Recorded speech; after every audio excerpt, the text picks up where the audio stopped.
Close. Check out the top moments that helped define the outcomes of Sunday's NFL matchups. USA Today Sports. Kansas City, Mo. Some call it a vicious cycle. Others say it's a snowball effect. Kansas City Chiefs coach Andy Reid likens it to a washing machine. Bad things happen and then keep happening. Maybe you're trying too hard, maybe that's just how it goes.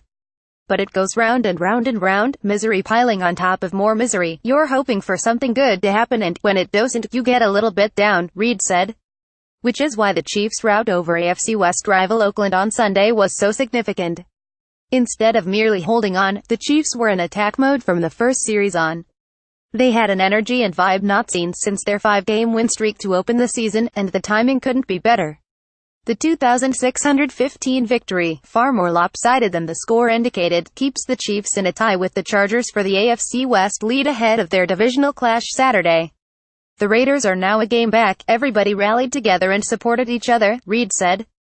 Not that they haven't before, but if something didn't go quite right, they were all in there. They made a point to do that. They just pounded all the way through. More 40 things we learned in Week 14 of the 2017 NFL season. More NFL playoff picture after Week 14. Well before the Philadelphia Eagles and the Los Angeles Rams caught fire, the Chiefs were the NFL's hottest team. They steamrolled through the first month of the season, sparking talk of a Super Bowl and an MVP trophy for Alex Smith. And then the wheels came off. Kansas City lost 6 of its next 7 games. Smith was seen as a shell of his early season form. The high-octane offense couldn't score, and the defense couldn't contain anyone. Oh, sometimes one of the units would flash glimpses of its old self. But they were fleeting, and the three, offense, defense and special teams, were never in sync. After Reid suspended Marcus Peters for his tantrum last weekend in which he threw a flag into the stands and walked off the field, a cloud of doom seemed to descend upon the Chiefs. Except the Chiefs seemed not to notice it, or if they did, they ignored it. They took the field Sunday with the swagger of that 50 group and quickly reminded Derek Carr and the Raiders how unhospitable Kansas City can be. After Carr opened with an incompletion, the Chiefs stuffed Marshawn Lynch for a 1-yard loss and Chris Jones followed with a sack. It was only the 19th sack allowed by the Raiders this year. Just like that, Oakland was punting. The Raiders never did find a rhythm, gaining just 68 yards in the first half and getting shut out for the first 50 minutes of the game. Meanwhile, Smith was spreading the ball around and keeping Oakland's defense off balance. On Kansas City's first two-down drive, he faked a screen to Tyreek Hill and instead threw one to Travis Kelce for the 17-yard score.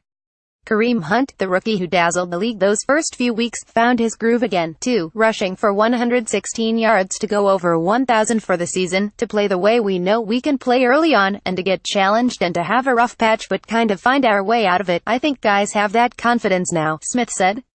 Should the Chiefs beat the Chargers next weekend, they have an open path to the AFC West title with their last 2 games against the hapless Dolphins and Broncos.